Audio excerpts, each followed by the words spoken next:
Malayalam television പ്രേക്ഷകർക്ക് Easter ആശംസകൾ നേരുന്നു.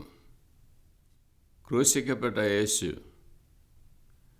മരിച്ചതിൽ നിന്ന് ഉയർത്തെഴുന്നേറ്റ സദ്വർത്തമാനം ലോകമെമ്പാടും കൊണ്ടാടുന്ന സുദിനമാണ് ഈസ്റ്റർ. ലോകത്തിൻ്റെ തിന്മകൾക്ക് എതിരായി ദൈവം കർത്താവായ യേശുക്രിസ്തുവിൽ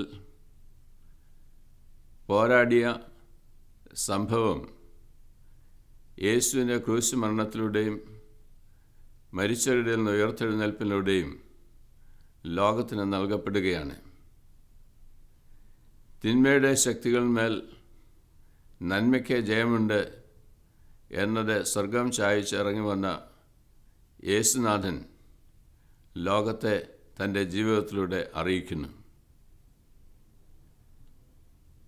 ഉയർത്തെഴുന്നേൽപ്പ് നാളിൽ അതിരാവിലെ ഇരുട്ടുള്ളപ്പോൾ കല്ലറയ്ക്കൽ പോയ സ്ത്രീകളോട് ദൂതൻ പറഞ്ഞ ഭയപ്പെടേണ്ട എന്ന സന്ദേശം ഇന്ന് നാം വസിക്കുന്ന ഈ സമൂഹത്തിനും ചരിത്രത്തിനും വളരെ അർത്ഥം നൽകുന്നതാണ്.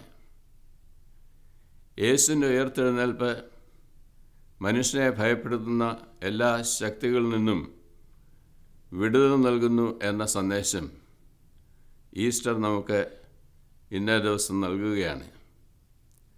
ജീവിതത്തിൽ അതനുഭവിക്കുവാൻ ജീവിത രംഗങ്ങളിൽ നമുക്കും നാം ഉൾപ്പെടുന്ന സമൂഹത്തിനും സാധ്യമായിട്ട് തീരണം.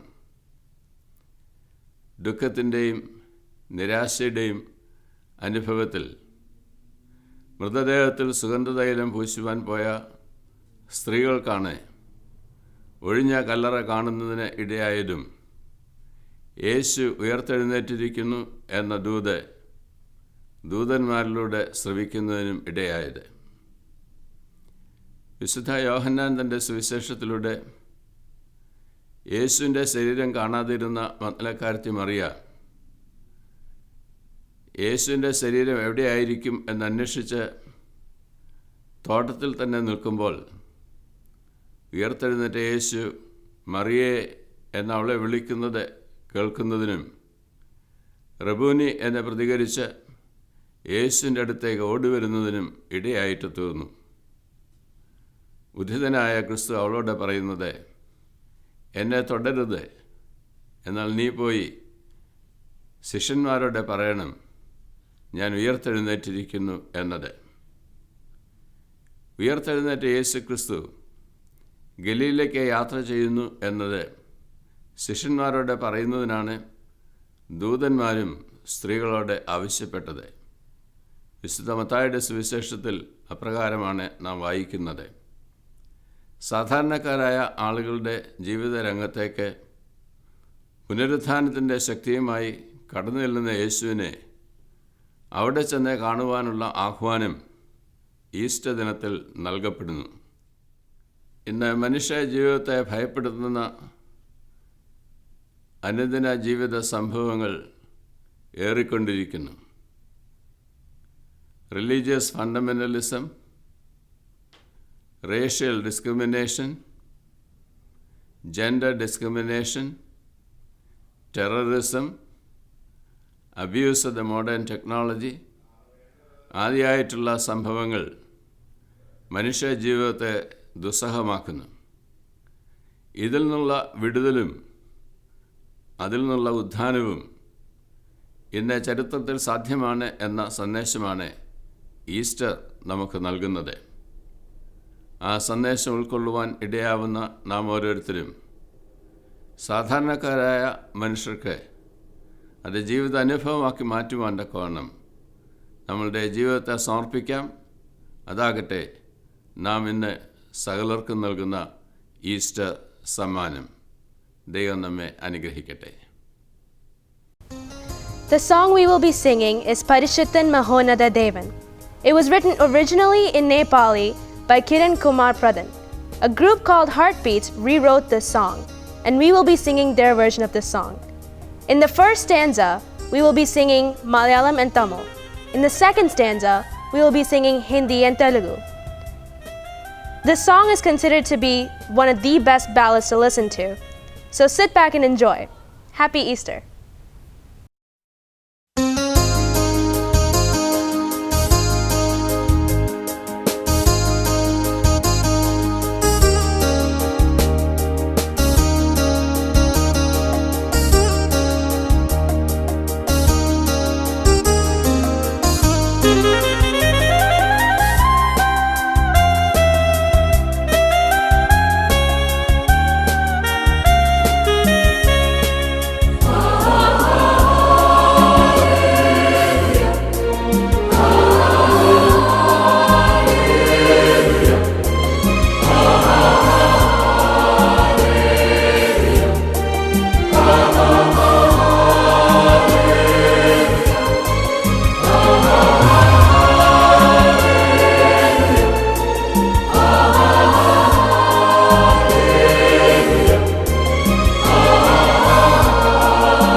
ലോകമെമ്പാടുമുള്ള മലയാളം ടെലിവിഷൻ പ്രേക്ഷകർക്ക് ഏറ്റവും അനുഗ്രഹീതമായ ഈസ്റ്റർ ആശംസിക്കുന്നു.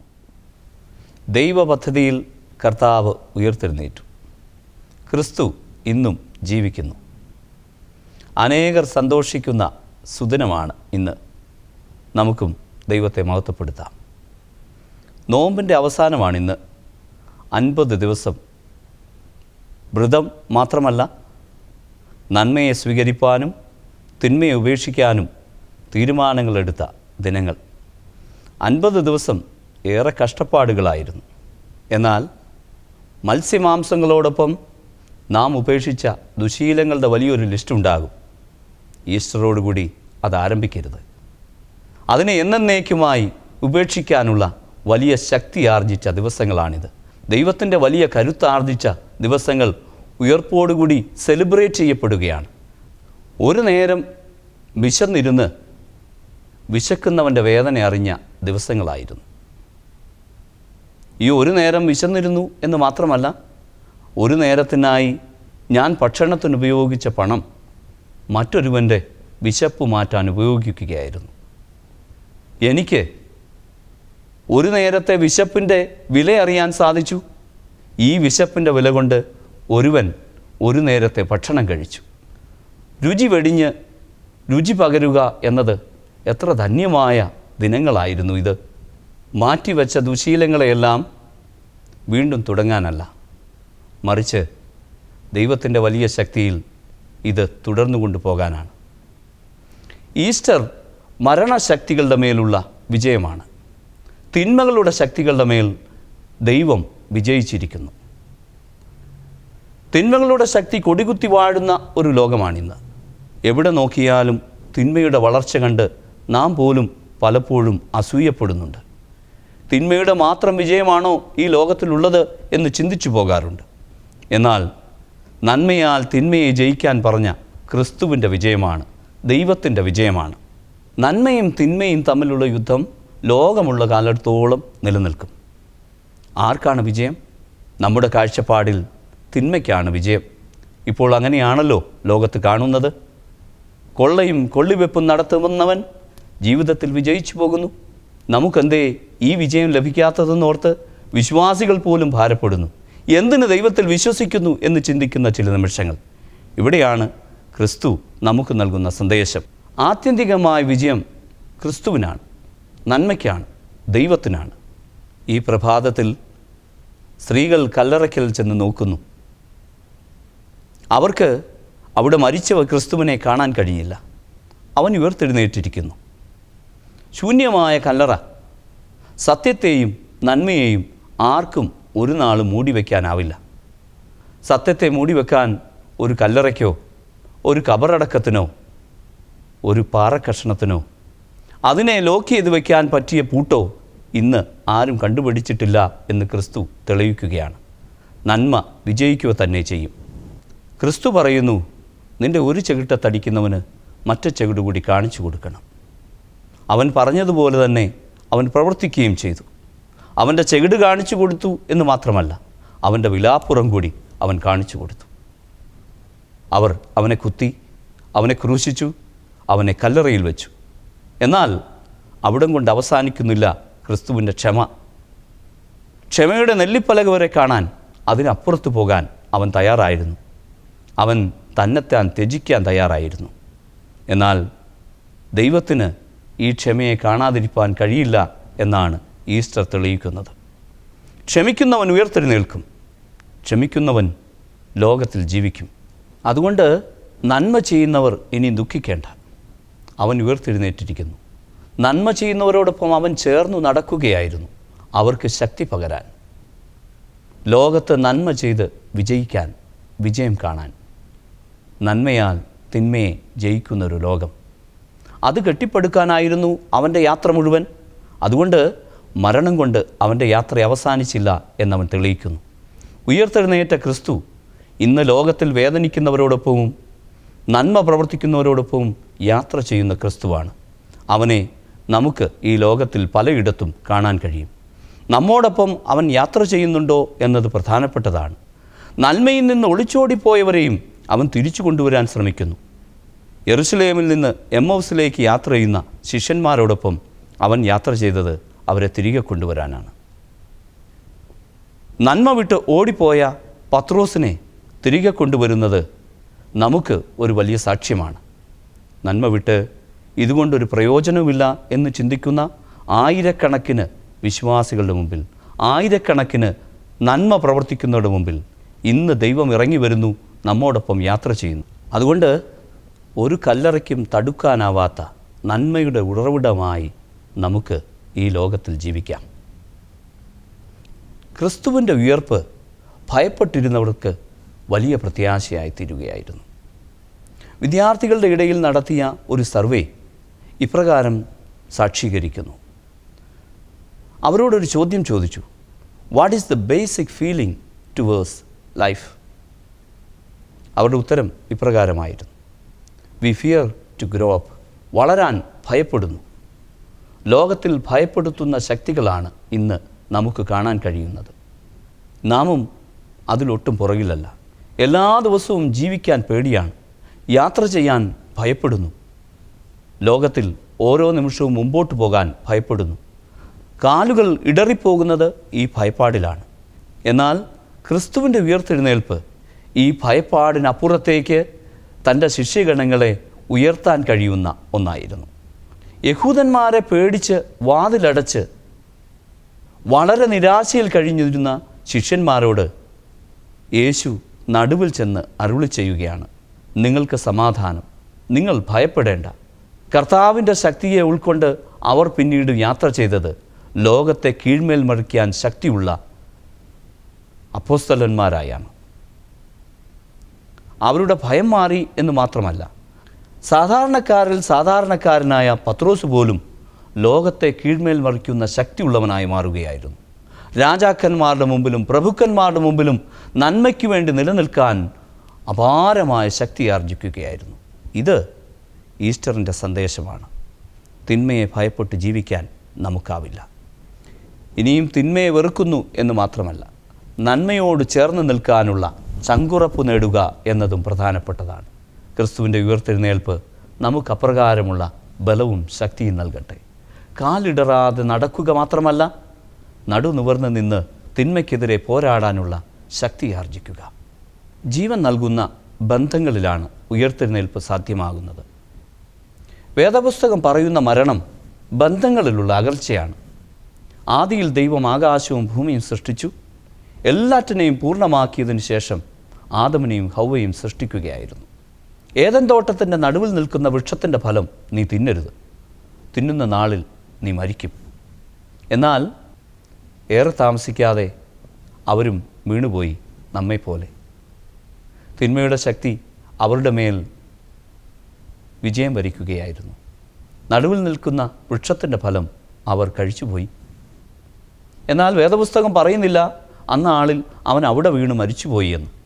വളരെ സുന്ദരമായി വേദപുസ്തകം ചിത്രീകരിക്കുന്ന ഒരു ചിത്രമുണ്ട്.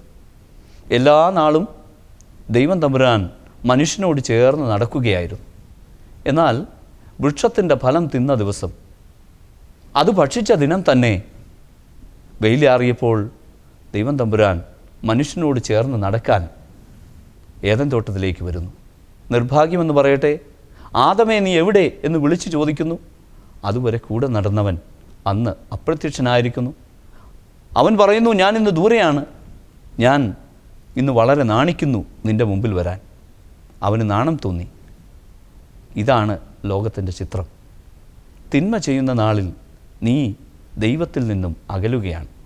ദൈവത്തിൽ നിന്നുള്ള അകൽച്ച പാപമാണെങ്കിൽ, ദൈവത്തിൽ നിന്നുള്ള അകൽച്ച മരണമാണെങ്കിൽ, ദൈവത്തിലേക്ക് അടുത്തു വരുന്നത് ജീവനാണ്, ഉയർപ്പാണ്. അതുകൊണ്ട് ഉയർപ്പ് എന്ന് പറയുന്നത് ബന്ധങ്ങളിലേക്കുള്ള തിരിച്ചുവരവാണ്. നന്മയിലേക്കും ജീവനിലേക്കും തിരിച്ചു വരുന്ന ഒരുവന് ബന്ധത്തിലേക്ക് പ്രവേശിക്കാതിരിക്കാൻ സാധിക്കില്ല.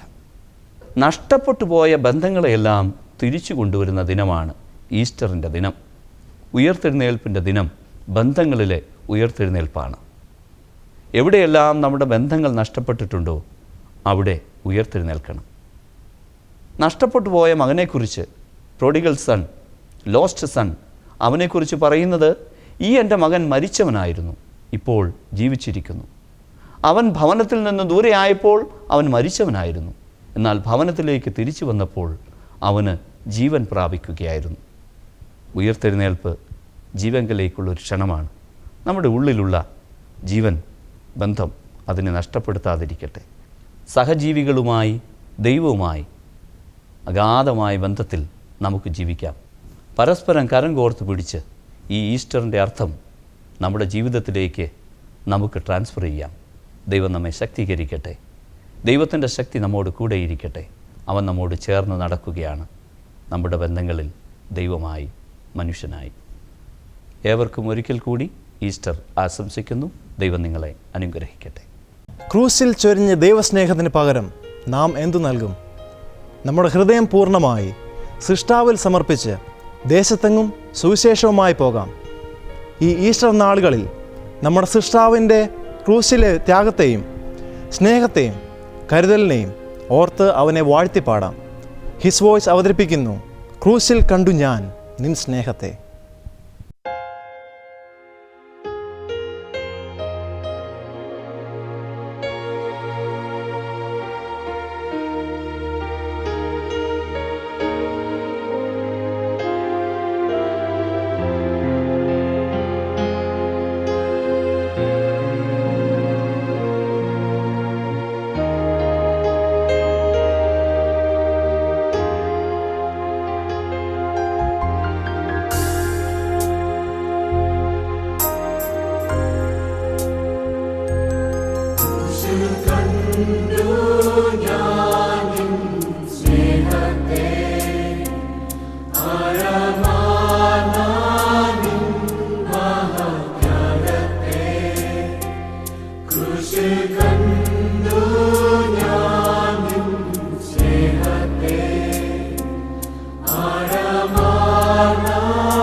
ദേശ